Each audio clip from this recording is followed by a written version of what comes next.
الحمد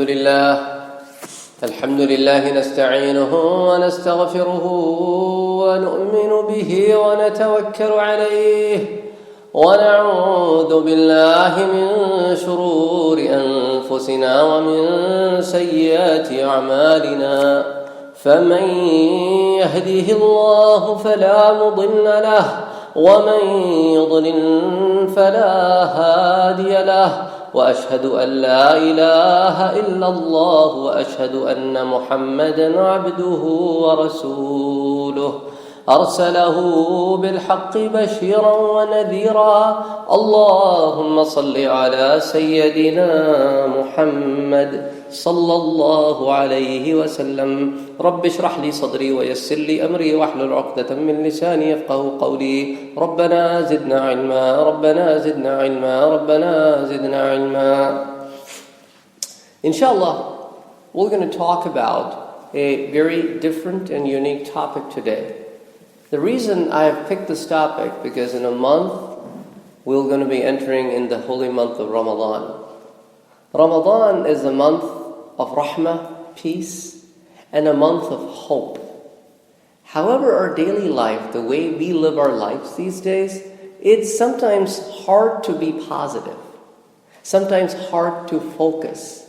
There's news media, there are events happening around us, there is a social media. Sometimes it is difficult to focus and stay positive and put your thought together and try to figure out what can I do to improve the state. A lot of the time people are pondering over, oh my God, how can I focus? How can I be positive? What can I do? So in these times, there are two words that we have to keep in mind because that defines our psychological state. One word in English language that's used is called hope. Just the opposite of that word is called despair. When you talk about hope, according to the dictionary, the English language dictionaries, what is hope? Hope means that you feel trust. And when you lack the trust, or when you lose the trust, that's called despair. And both of these words are used in the Quran because Allah subhanahu wa ta'ala has sent down a book that He knows us inside out. Our psychological patterns, our behavioral patterns, our mind patterns, our social lives. He knows it because He created us and He sustains us. So that is why Allah subhanahu wa ta'ala in Surah Al-Zumr reveals an ayah about this. Allah subhanahu wa ta'ala says, لا تقنطوا من رحمة الله. Never be despair. Never lose hope in my mercy. إن الله يغفر الذنوب جميعا. Allah subhanahu wa ta'ala forgives any and all kinds of sins.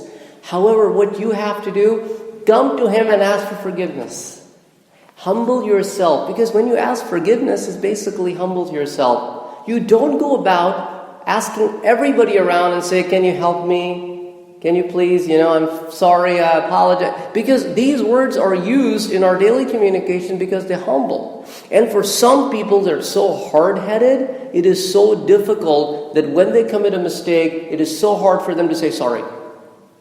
Because this ego comes. Why should I say sorry? And you will also notice this behavior among the elders. When they commit something which is a mistake, they will never apologize to people younger than them. They think it's an insult. Well, if you have committed a mistake, it's okay to accept it, that I did it. So that next time you don't repeat it. That's the whole psychological pattern of saying, I'm sorry, it is a mistake, so that you can train yourself that this is bad and I should not repeat it. So next time when you are close to doing it, your sorry will haunt you. Because it will tell you if you do this, then you would have to apologize. So don't do this. So that's the whole point of asking for forgiveness wholeheartedly, that when you ask for forgiveness from Allah subhanahu wa ta'ala, you have come to the point where you have told your mind, these kind of actions and behaviors are wrong, and over the period of time you're training your brain, and you're building those patterns, that anytime your brain instructs to do those actions because the heart tells the brain to do that, brain right away switches into mode, no. And make the heart think twice. So that is why Allah subhanahu wa ta'ala says, don't worry, come to me. Innahu huwal ghafoor. He is the one who will forgive you. And not only that, Innahu huwal ghafoorur rahim. Because He's the most merciful. That's why He will forgive you. Now, look at us as humans. It doesn't matter how merciful you are. There is a level after which you give up. I'm like, come on, man. There is a limit to doing mistakes. But look at Him. There are people who constantly are disobedient, but He still keeps giving them. He still keeps giving them ways to come back to Him. So Allah subhanahu wa ta'ala says, do not lose hope in me. Now, the prophetic way, let's look at in the Quran. When Yaqub alayhi salam, who had 12 sons, one son lost, Yusuf alayhi salam. When during the season of drought, the other 11 sons go to Egypt, and another one is lost. Both the siblings from the same mother are gone. And now the rest of them have come back. One of the 10 brothers stayed, and the other 9 came back. And now look at the thought process of Yaqub alayhi salam. He says to his kids, وَلَا تَيْأَسُوا مِنْ رَوْحِ اللَّهِ. Never be despaired. Never lose hope in your Lord. لَا يَيْأَسُوا مِنْ رَوْحِ اللَّهِ إِلَّا الْقَوْمُ الْكَافِرُونَ. Those people who do not believe in Him are the people who lose hope in Him. If you believe in Him, never lose hope, because He will going to bring things out of nothing for you. When you feel like, oh my God, this is dead end, what are we going to do? All the ways are closed for me. He opens a door from a place that you wouldn't even imagine. Now let's look at Ibrahim alayhi salam. Ibrahim alayhi salam, after a very long time, gets one son, Ismail alayhi salam. Allah subhanahu wa ta'ala says, take this son along with his mom, leave him in a place. This is a valley, a barren valley. Nothing grows there. He's the only son and the only kid he has. It's not like there are daughters or other kids. No. Leave him, come back. Come back to Sarah. So he's now at Sarah's place, no kids. And now he's old. She's old. And one day, a bunch of guests come over. And إِذْ دَخَلُوا عَلَيْهِ, they enter his house. فَقَالُوا سَلَامًا, they say, Assalamu alaikum. قَالَ إِنَّ مِنْكُمْ وَجِلُونَ. Because in another place in the Quran, Allah subhanahu wa ta'ala talks about this story in a lot more detail. Here I'm shortening it up.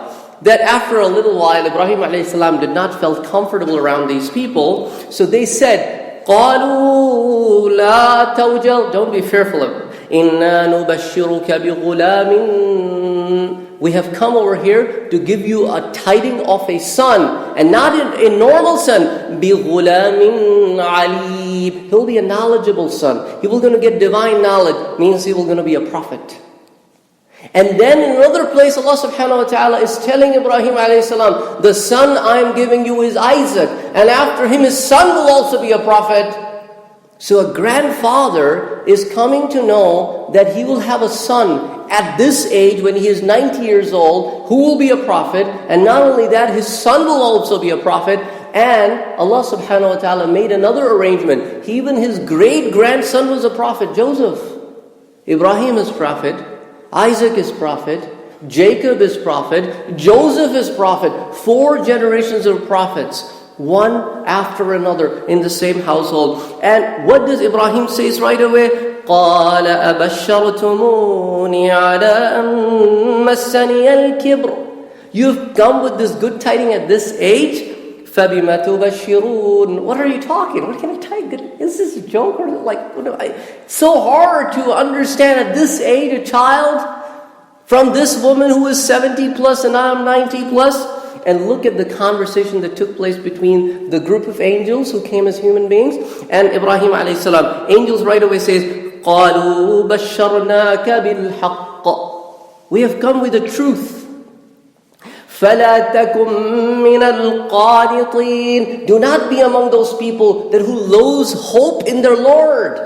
And right away Ibrahim a.s. says, وَقَالَ وَمَنْ يَقْنُطْ. And Ibrahim a.s. says, yes, indeed, the person who loses hope, مِنْ رَحْمَةِ رَبِّهِ, from the mercy of his Lord, إِلَّا الضَّالُّونَ. Nobody can lose hope in the mercy of Allah subhanahu wa ta'ala except for those who have lost their way. Those are the only people who are going to lose hope. So yes, even at that time, there is hope. When children of Israel are at the peak of getting lost, Allah subhanahu wa ta'ala gave a virgin birth. Jesus came there, out of a Virgin Mary, trying to protect these people that still come back. Last chance from the children of Israel.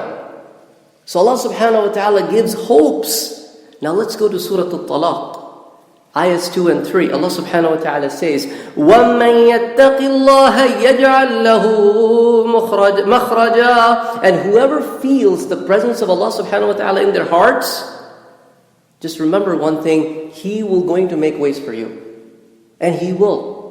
And in the next ayah, Allah subhanahu wa ta'ala says, وَمَنْ يَتَوَكَّلْ عَلَى اللَّهِ. Whoever believes in Him to a state of tawakkul, that I have asked Him, He will do it. فَهُوَ حَسْبُهُ. Then indeed Allah is sufficient for that person. إِنَّ اللَّهَ بَالِغُ أَمْرِهِ. Indeed Allah subhanahu wa ta'ala accomplishes His purpose. Now, let's look at another ayah in Surah Al-Talaq. Allah subhanahu wa ta'ala says, سَيَجْعَلُ اللَّهُ بَعْدَ عُسْرِ يُسْرًا. After every hard time, there will be an easy time for you. So remember, in Surah Al-Ahzab, Allah subhanahu wa ta'ala says, لَقَدْ كَانَ لَكُمْ فِي رَسُولِ اللَّهِ أُسْوَةٌ حَسَنَةٌ. Indeed, in my messenger Muhammad sallallahu alayhi wa alihi wa sallam, you will find all patterns in your life that you are looking for. But remember, لِمَنْ كَانَ يَرْجُ اللَّهَ. But you have to have hope. Anybody who hopes in Allah subhanahu wa ta'ala, وَالْيَوْمِ الْآخِرِ. Why يَوْمِ الْآخِرِ? Why the Day of Judgment is so important? Because the Day of the Judgment is the hope. If I'm not getting anything over here, I'll ask my Lord on Day of Judgment that so-and-so did injustice to me. I want my right. That is the beauty of the Day of Judgment. Allah subhanahu wa ta'ala, that is why in Surah Al-Fatiha says, Alhamdulillahi Rabbil Alameen, Ar-Rahman Ar-Rahim, Maliki Yawmiddin. He's the king of the day when things will be exchanged. And Allah subhanahu wa ta'ala will not going to do an injustice to anybody. That is why the Day of Judgment is so important. Allah subhanahu wa ta'ala says, whoever feels that hope, that there is a Day of Judgment, then remember, وَذَكَرَ اللَّهَ كَثِيرًا. Remember Him often. Don't forget about Him. Now, did it ever happen in the life of Prophet Muhammad sallallahu alayhi wa sallam when he noticed that all doors are closed? Yes, it happened many times. But worst of the worst times happened in the 10th year of the Meccan period. He lost his two biggest supporters. His wife Khadija, financial support gone. His uncle Abu Talib, all kinds of support lost. After these two people are lost, you would not believe what people of Mecca did to the Prophet of God in the house of the God. He would walk around the streets of Mecca, and anybody, whoever feels like, would whistle, would clap at him. And a young teenager boy actually took his garbage in the middle of the street and dumped on the Prophet of Allah subhanahu wa ta'ala. That's how and those were not plastic wrapped garbages. That's how they started treating the Prophet. And the Prophet sallallahu alaihi wasallam, when he noticed that this is the kind of treatment he's getting in the Makkah, he right away said a few words. He said, "Oh Allah subhanahu wa ta'ala, looks like the people of Makkah want me to keep remembering my uncle Abu Talib, that when he was around, they never dared to touch me." But nobody in Makkah is accepting anymore. Things are getting worse and worse and worse. So he decides to leave Makkah and go to a nearby city, Ta'if. 80 kilometers, roughly 50 miles. Not on a plane. It's mountainous region. Go up, come down. Go up, come down. He's 50 years old. Just remember that. He's 50 years old, not a young man. Nothing to ride on foot. Going in the weather of Makkah. Not in the weather of Kenosha, in the weather of Makkah. And traveled all the way to the city of Ta'if. And when he is entering the city of Ta'if, notices the 3 chiefs of Ta'if who are actually brothers, sitting by the gates. Abdi al-Layl, Mas'ud, and Habib. All 3 of them. Ta'if is being ruled by Banu Thaqif. And Prophet Muhammad ﷺ asked them, "Can I sit with you guys?" "Okay, come on." He said, "I want to talk to you." "Okay." He said, "I am here to give you a message of Allah subhanahu wa ta'ala. Believe in one and only one God. Do not worship idols." By listening that, they became disgruntled. They're like, "Oh, so you are Muhammad, the Prophet?" Right away, leave the city. We do not even want to hear you. And nobody in the city wants to hear you. We would like you to leave from the city right away. The only hope closest to Makkah, and the chiefs are saying, "Go away." And when Prophet Muhammad ﷺ decides to enter the city, to approach the people, these guys have put their slaves behind Prophet Muhammad, that whenever he tries to speak, you must start clapping. Start making whistling noise. And doing this, they attracted a lot of people who gathered around Prophet Muhammad ﷺ. And then when he started preaching them, their response to this prophet of God was stones. And his only slave that was with him, Zayd ibn Haritha, says, "I tried to be the shield between the people and the Prophet. And I received a lot of those stones, but Prophet received a lot more." And these people were so horrible that they would actually throw stones at his feet. Every time he would take a step, they would throw stones at his feet. If he sits down, because his foot was so bloody, they will come and grab him and make him stand up so that he starts to walk again so that they can hit him again. That's what he went through by himself alone. And we talk about the pressure that we bear. Now think about it. Nobody to give protection. But he kept the word of Allah subhanahu wa ta'ala, and he kept spreading his message. Then came a time that his shoes were filled with blood, and he had to take refuge in a nearby garden. And the garden was the garden of grapes. And it was owned by the 2 brothers who were the chiefs in Makkah, Utbah bin Rabi'ah and Shayba bin Rabi'ah. They were the commander-in-chief of Banu Umayyah tribe, one of the very strongest tribe in Makkah. They saw Prophet Muhammad ﷺ, and they right away asked their slave Addas to go and give him the grapes. Addas came to Prophet Muhammad ﷺ and presented him with grapes, and right away Prophet Muhammad ﷺ said, "Bismillah," and started eating. And he was looking to Prophet Muhammad ﷺ in a very surprised state. And the Prophet looked at him and said, "Why are you so shocked?" He said, "Min ayna 'allamta hadha al-kalam?" From where did you learn this? Because people from Makkah say, "Bi ismika Allahumma." They never say Bismillah. And Prophet Muhammad ﷺ asked him, "Addas, where are you from?" He said, "I am from Nainawa." He said, "Oh, the place where Yunus ibn Matta came, the Prophet of God?" He said, "How do you know about Yunus ibn Matta?" "Because I am Christian by faith. When I left Nainawa, not even 10 people knew about this Prophet." He said, "Because he was my brother in the prophethood. He gave the same message to the people of Nainawa that I give to the people of Makkah and Ta'if, but they're not willing to understand." And right away he said, "Ashhadu an la ilaha illallah wa ashhadu anna Muhammad Rasulullah." Think about it. in the despair situation, nobody is willing to accept him, and a man from nowhere says, I am ready to believe in you. I'm ready to believe in you. And he leaves. And Prophet Muhammad sallallahu alayhi wa alihi wasallam also leave. And Jibreel will come in the presence of the Prophet and says, وَمَعِيَ مَلَكُ الْجِبَالِ, and with me is the angel of the mountains. We have come here with the permission of Allah subhanahu wa ta'ala, and the angel of the mountain says, O Prophet, if you wish, these people in the valley of Ta'if could be crushed like this. They did this to you? What did you say? You said nothing to them. And the Prophet Muhammad sallallahu alaihi wasallam said, no.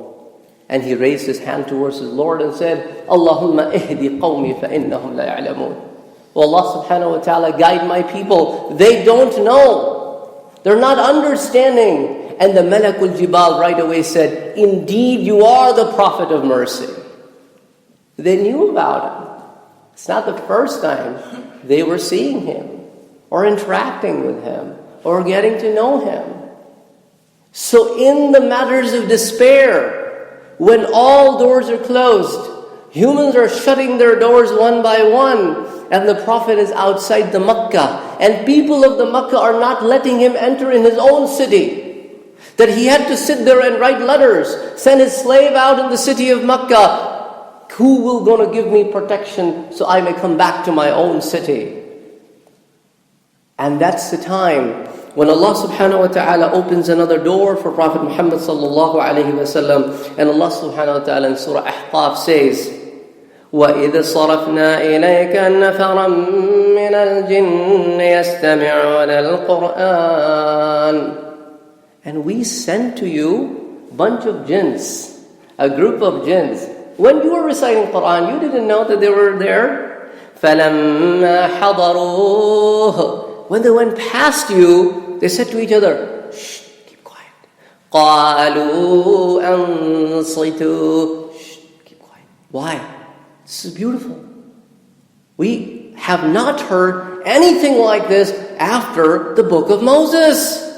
فَلَمَّا قُضِيَ وَلَّوْا إِلَىٰ قَوْمِهِمْ مُنذِرِينَ. And when they left the Prophet, they became the preacher of Islam for their own people. So Allah subhanahu wa ta'ala is trying to tell His Prophet, I don't have one set of beings, I have many beings. If they don't want to accept it, that's okay. I'll open other doors for you. Don't worry about it. Allahu Akbar. And one class ayah that I want to share with you from Surah Al-Jinn. When these jinns came back, they came in thousands. In Surah Al-Jinn, ayah number 19, Allah subhanahu wa ta'ala says, وَأَنَّهُ لَمَّا قَامَ عَبْدُ اللَّهِ. And when my servant, Abdullah, my servant, meaning the Prophet Muhammad sallallahu alayhi wa sallam, stood up and was praying to his Lord, يَدْعُوهُ كَادُوا يَكُونُونَ عَلَيْهِ لِبَدًا. They were just coming in flocks at him. Flocks. So this is the hope that is in the life of the Prophet. For us, that do not lose hope. Yes, there is injustice, but then there is hope. Yes, there are people with bad mouths and big mouths, but then you have a good one. So we need to try to fix things, then retaliate. We need to have a voice, which is the prophetic voice, not the voice that is satanic voice. أقول قولي هذا وأستغفر الله لي ولكم ولسائر المسلمين فاستغفروه إنه هو الغفور الرحيم.